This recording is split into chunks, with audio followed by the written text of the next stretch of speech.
Donc, vous savez, non, Congolais, mais ils ont fait le bien, et mais ils ont fait le mal. Congolais, vraiment, il y a une vraie mystique.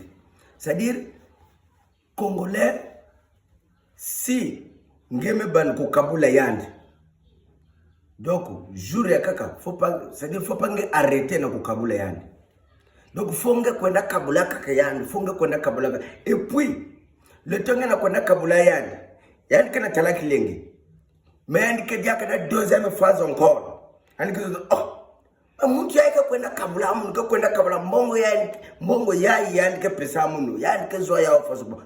Wako tani kesala yani masoso sa kuzaba vie privée nan yange no lore an kena kona sosa yani mko na ntire muntu ekena mezo mbongo ya ikefe mbongo ya mpamba kina tala de maintenant le temps singe mekoza ku découvrir muntu ya ekena ku spionner munu na kusosa ku découvrir wako tumuka sala ba wafa singe mare tekaka ku pesa ya mbongo encore mama ngemezo mama we tel ke imbi ngimezaba musalani ba demana filisi munu family yani ka filisa fe yani masetali ngemuntu ayimbi yani mezimana kana ngeva ni filisani mbongo yani mezimana lero ngeva ni filisani mbongo yani vani tulaba zidiani keno mbongo ngina yake mbongo kisi yake mbongo mezo bon Congolais mezo la yiki c'est-à-dire ba mindele ke fort Bamindele que fort, de braza que fort. Parce que faut soit maîtriser que les Congolais.